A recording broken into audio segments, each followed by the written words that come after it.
Olá, seja bem-vindo ao canal da Clínica Concon.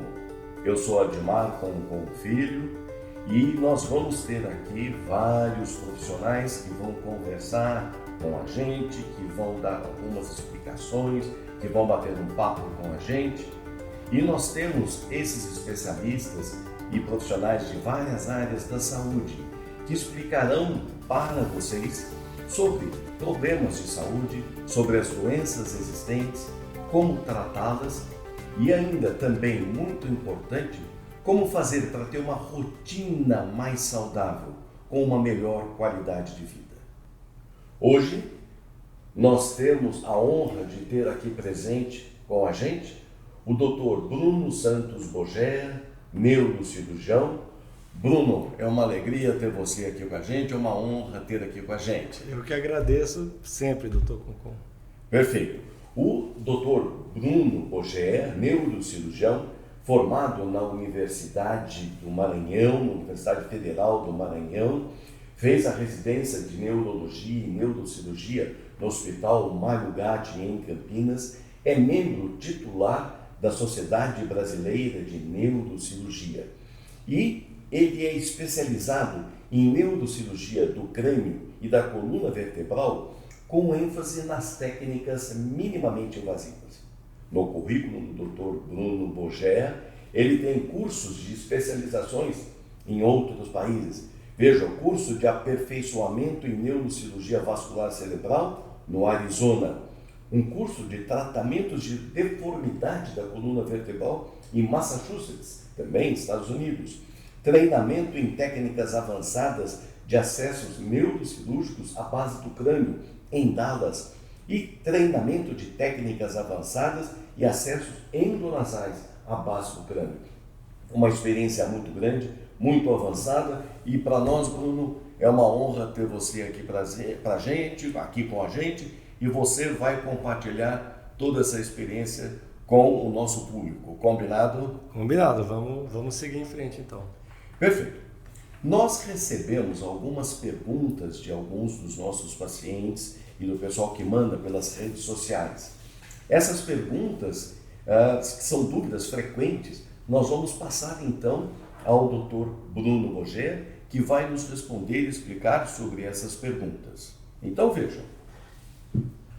A cirurgia para retirada de tumor de hipófise pode ser feita pelo nariz? Sim, né? Na verdade, doutor Concon, a cirurgia de hipófise ela é uma cirurgia já um pouco antiga e ela pode ser feita através de um acesso transcraniano aqui por cima da cabeça ou transcraniano também pela base do crânio. Então, uma das técnicas menos invasivas para a retirada de um tumor de hipófise é através de uso do endoscópio, que é uma câmera que a gente coloca por dentro do nariz e vai abrir o crânio por baixo.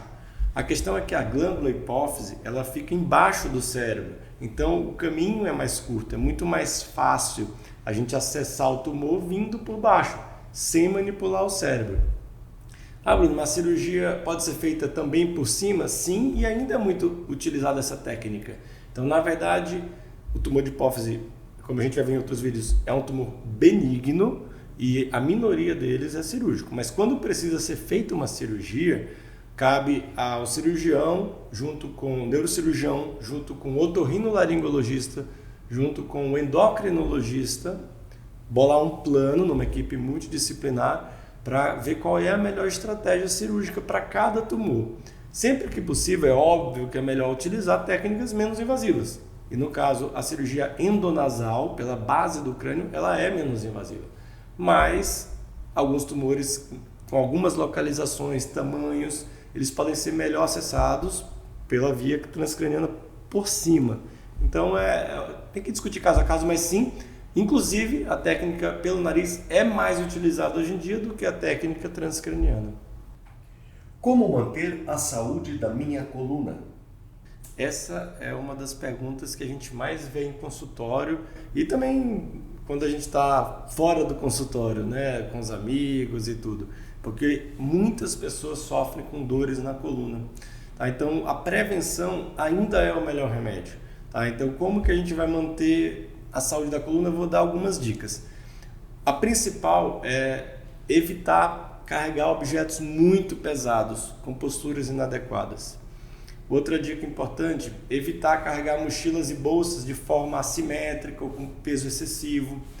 Se manter dentro de um peso adequado, né? A gente sabe aqui na Clínica Concon, a gente tem vários profissionais que trabalham no combate da obesidade, e você está acima do peso, obviamente sobrecarrega a sua coluna. Então manter-se dentro do seu peso ideal e com uma musculatura adequada, que aí entra outra dica, sempre fazer atividades físicas.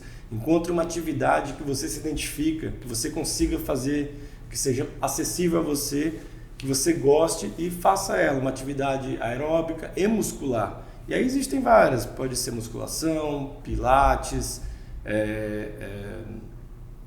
caminhadas, atividades na piscina, natação, hidroginástica.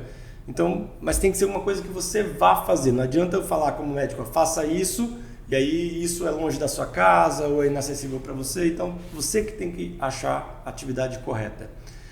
Outra dica importante, cessar tabagismo. Cigarro é péssimo para a coluna.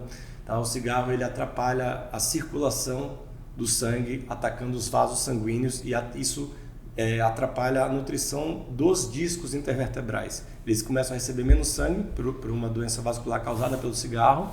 Isso não é falado o suficiente. Quando a gente fala de cigarro, a gente lembra muito de pulmão, de câncer, mas não lembra que ele também é péssimo para a coluna. Então, o cigarro também é um vilão para a coluna. Quem fuma, parar de fumar, e quem não fuma, manter-se assim, né? Outra dica bem importante, mudar sempre de postura. Então, não ficar muito tempo sentado, não ficar muito tempo em pé, sempre estar mudando de postura e, se possível, se alongar algumas vezes ao dia, né? Então, essas são algumas dicas. Existe diferença entre tumor, câncer e cisto no cérebro? Essa pergunta é bem importante, eu acho, para a gente estar aqui na Clínica Concon esclarecendo para a população. Porque é muito comum o paciente chegar aqui na clínica e procurar um neuro desesperado porque está com uma dor de cabeça diferente. Ou porque naquela semana saiu na televisão que alguém famoso teve um problema grave na cabeça, um aneurisma cerebral, um tumor. E aí todo mundo fica, será que eu tenho aquilo? Será que eu não tenho aquilo? E às vezes a pessoa tem uma enxaqueca, que é uma doença benigna. A dor da enxaqueca ela é muito forte, mas ela não mata nem nada. E nos exames de imagem, tomografia e ressonância, comumente não aparece nada de errado numa pessoa que tem apenas enxaqueca. Apenas enxaqueca eu estou falando porque é benigno, mas eu sei que é uma doença, óbvio, né, que limita muitas pessoas. Então, qual que é o comum do dia a dia? A pessoa vem com uma dor de cabeça, ela está insegura, ela quer fazer um exame de neuroimagem, uma tomografia, uma ressonância, para ter certeza que ela não tem nada. Então, o médico pede o exame. Muitas vezes, como eu sou neurocirurgião, o paciente já chega em mim com o exame. E às vezes no exame aparece alguma coisa e que deixa a pessoa mais estressada ainda. E o mais comum são os cistos. Os cistos, principalmente o cisto aracnoide, é uma coisa benigna, na maioria, mais de 90% das vezes. É um cisto que nasce com a pessoa. Só que quando aparece lá no exame, uma bola, que a pessoa já acha que é o fim do mundo. Outro tumor benigno, principalmente quando ele é pequeno, que a gente muitas vezes só acompanha, é o microadenoma de hipófise. É um tumor que muitas vezes não é cirúrgico também, mas aparece no exame e o paciente fica muito preocupado. E existem tumores benignos que não são cânceres. A gente usa a palavra câncer mais quando é uma doença que pode matar em pouco tempo, que se espalha. Então os cistos, eles são condições que nascem com a pessoa muitas vezes, e às vezes eles crescem muito, precisam ser operados, que é a minoria dos casos, e algumas vezes a gente só vai acompanhando por um tempo. E os tumores benignos como meningiomas, chivanomas, às vezes eles crescem um pouco, precisam ser operados também.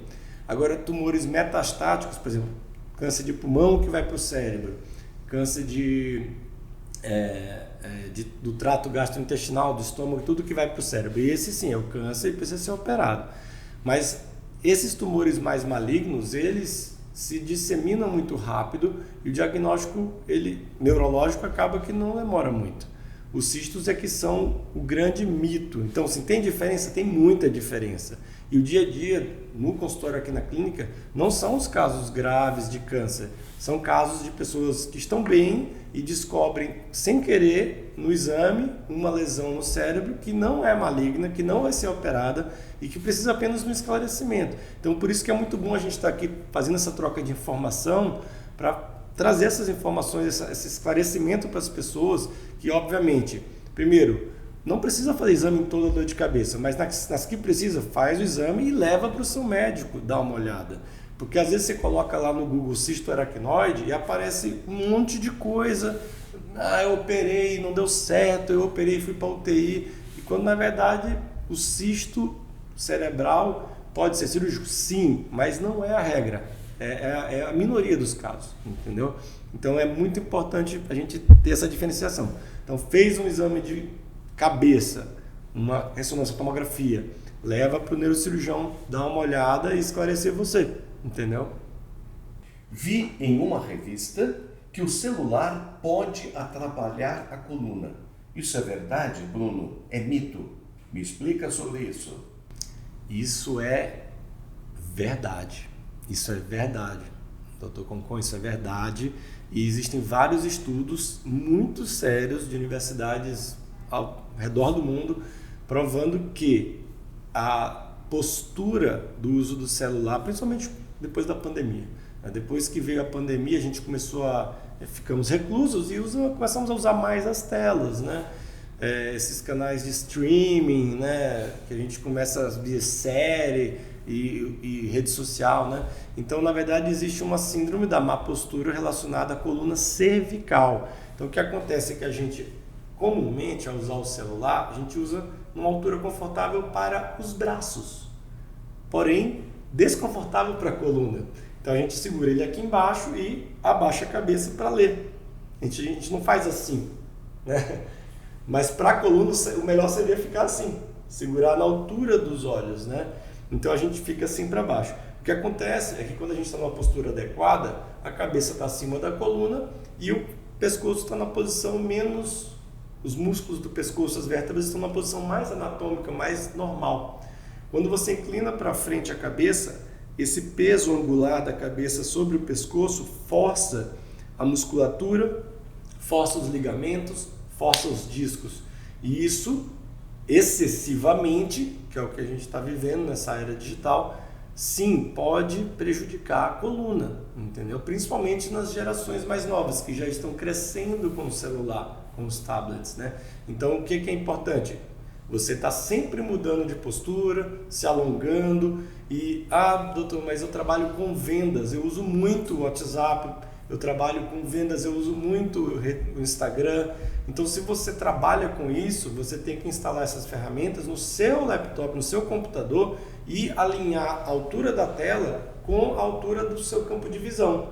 Você também não pode trabalhar num computador abaixo, que aí você vai ter o mesmo problema do celular.